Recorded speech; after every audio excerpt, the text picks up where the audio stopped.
Assalamualaikum warahmatullahi wabarakatuh. Sahabat Syedara, jumpa lagi bersama dalam Berita Aceh. Bersama saya, Cika Mutiara. Sejumlah berita menarik telah kami siapkan untuk Anda. Berikut 3 berita utama kami.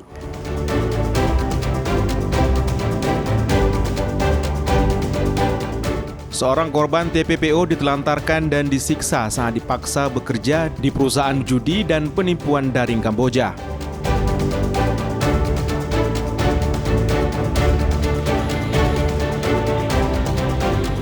Beras subsidi yang selama ini dipasok Perumbulok semakin sulit diperoleh di pasaran saat harga beras sedang tinggi.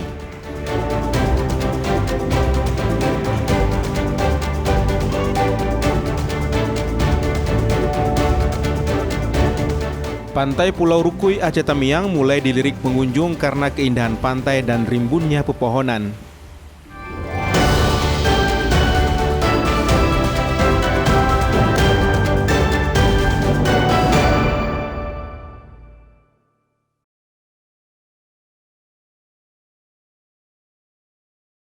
Seorang WNI yang jadi korban tindak pidana perdagangan orang (TPPO) berhasil kabur ke tanah air.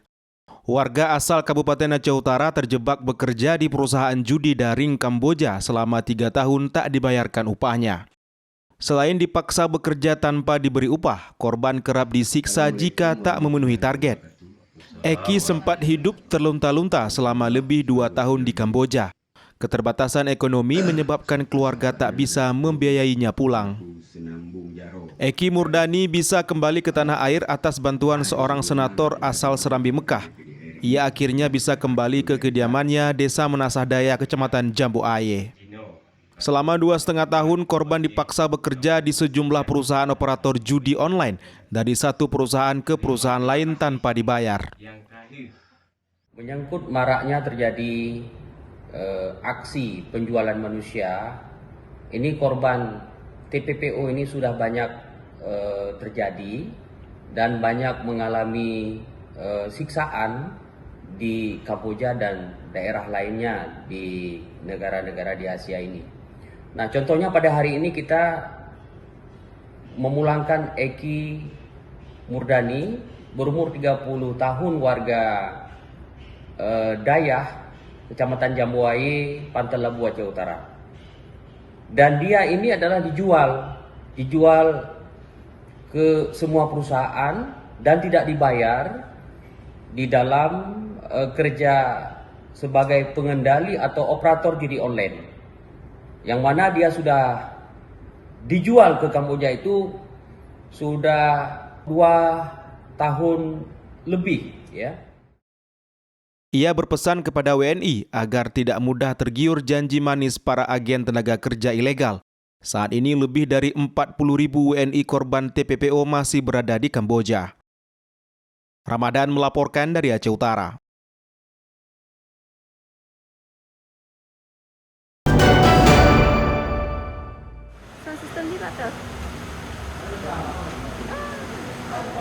Sejumlah barang selundupan disita petugas gabungan Bea dan Cukai bersama Polres Lok Semawe.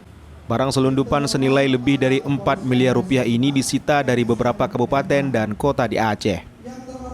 Barang ilegal berupa narkotika, rokok, dan motor gede disita petugas Bea dan Cukai Kota Lok Semawe. Sitaan barang ilegal selama kurun waktu semester 1 tahun 2025. Barang tersebut disita dari Kabupaten Aceh Tengah, Aceh Utara, Bener Meriah, Biren, dan Kota Lok Semawe. Dalam periode tersebut, tim gabungan menyita 143.588 batang rokok ilegal berbagai merek. Barang bukti narkotika yang mencapai 1,1 ton dari 11 kasus penyelundupan. Ini jadi penangkapannya ini berdasarkan informasi dari masyarakat yang diterima oleh petugas Bea Cukai. Kemudian kita koordinasikan dengan Denpom untuk mengatur strategi bagaimana nanti penanganannya. Ini informasi dari masyarakat adanya rokok ilegal dan barang impor ilegal yang ditimbun di gudang tersebut. Kalau dari ini nggak ada pemberitahuan kan pasti ini. Tapi kalau dilihat fisiknya berdasarkan ini barang dari Thailand, karena ada beberapa label itu tulisannya itu tertulis Thailand. Karena memang barang-barang ini nggak ada diproduksi di Indonesia. Petugas juga menyita 5 moge yang diduga diselundupkan dari Thailand. Moge itu merupakan hasil penggerebekan di sebuah rumah di Desa Paluh Punti, Kecamatan Muara 1, Lok Semawe. Wilayah pesisir, ya, karena kalau kita lihat bentangan garis pantai kita yang begitu luas dan itu jalur terbuka lebar, kita tidak sanggup membuat pagar betis di perairan. Ya, kerjasama. Kalau ada informasi, ada kegiatan apa dari luar, ya masyarakat pesisirnya kalau lebih duluan itu langsung bisa segera sampaikan ke kita supaya barang-barang ini tidak sampai ke darat. Itu harapan kami, kerjasama dengan masyarakat pesisir yang memang betul-betul mereka ya tiap hari ke laut, yang langsung melihat sebelum barang itu sampai ke darat, mereka bisa laporkan dan kita bisa langsung melakukan penanganan. Khusus kasus motor mewah berkaitan dengan penyelundupan di Aceh Timur yang masih didalami kantor Bea dan Cukai. Maraknya peredaran barang ilegal melalui jalur laut karena jarak pesisir Aceh dan Thailand dan Malaysia berdekatan. Masyarakat terutama para nelayan diminta kerjasama untuk segera melapor jika ada aktivitas mencurigakan di laut. Ramadan melaporkan dari Lok Semawe. Buruknya kita masuk begini aja di seluruh. Baik, sekali lagi satu. Panen pagi itu kita bilang ada 4. Beras Bulog semakin langka di pasaran sejak beberapa waktu terakhir. Kondisi ini dikeluhkan para pedagang beras di pasar tradisional Kota Langsa. Harga beras lainnya kian mahal. Sulitnya memperoleh beras Bulog menyebabkan omset pedagang anjlok. Warga membatasi membeli beras lantaran harganya sedang naik. Sejumlah pedagang mengaku hampir 2 pekan suplai beras bersubsidi dari Bulog terhenti. Padahal beras subsidi tersebut sangat membantu warga saat harga beras di pasaran sedang tinggi. Beras premium telah mencapai Rp226.000 per karung. Dari harga sebelumnya Rp217.000 per 15 kg. Harga beras kualitas medium naik dari Rp215.000 menjadi Rp223.000 per karung. Sementara beras kualitas standar sudah Rp217.000 per karung atau naik dari Rp205.000 per karung ukuran 15 kg. Harga yang premium itu harga terendah aja kita sekarang 20 berapa itu? 20 3,5 itu beras kuning itu. Orang nggak sanggup beli lagi itu beras. Yang harga beras yang di Bulog itu harga 21.000, sekarang di sekitar udah 25.000. Kenapa beras di Bulog tuh nggak dikeluarkan? Kayak mana nih masyarakat orang-orang becak nih, orang-orang nggak mampu, nggak sanggup beli. Warga terpaksa membeli beras dengan kualitas rendah karena tidak ada pilihan. Mereka berharap Perum Bulog kembali menyalurkan beras subsidi ke pasaran guna menjaga stabilitas harga. Men Munzir melaporkan dari Langsa.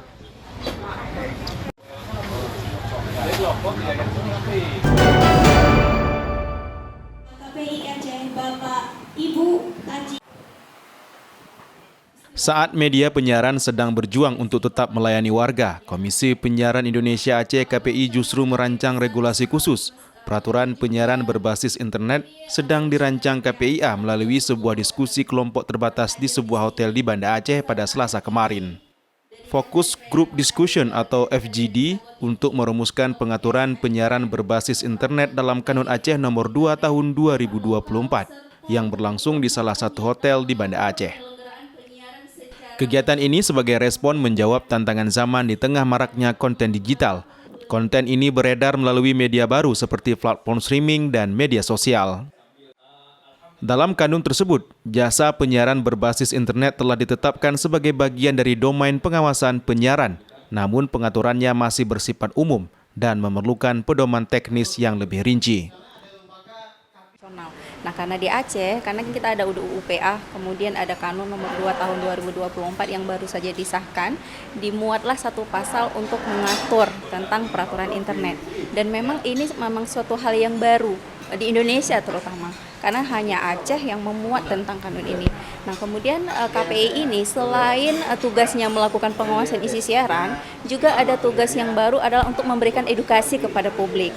Nah, di dalam media internet pun yang harus kita lakukan pertama adalah bagaimana memberikan pemahaman atau bentuk literasi. Jadi Aceh adalah KPI Aceh adalah KPI khusus ya, Jadi secara yuridis itu kita khusus dibanding dengan KPI lain yang ada di Indonesia. Kita sudah punya perda, dan dalam perda itu diatur pasal tentang internet. Makanya hari ini kita buat FGD itu untuk menurunkan pasal internet itu. Apakah nanti akan dalam bentuk pergub ataupun dalam bentuk peraturan KPI Aceh. Sementara itu, pemerintah Aceh berdalih regulasi ini sebagai bagian dari tanggung jawab menjaga identitas budaya di tengah gempuran teknologi global. Peran pemerintah kita terus melakukan sosialisasi tentang penggunaan internet sehat. Regulasi kan ini kan ada kanun, dari sisi pusat kan ada regulasi pusat juga. Tetap kita mengacu kepada regulasi, kita nggak melaksanakan sesuatu di luar konteks regulasi, kita nggak ya. KPI Aceh mengumpulkan masukan substansial dari berbagai pihak termasuk konten kreator, akademisi, praktisi media, dan perwakilan organisasi profesi. Mufti Tamrin melaporkan dari Banda Aceh.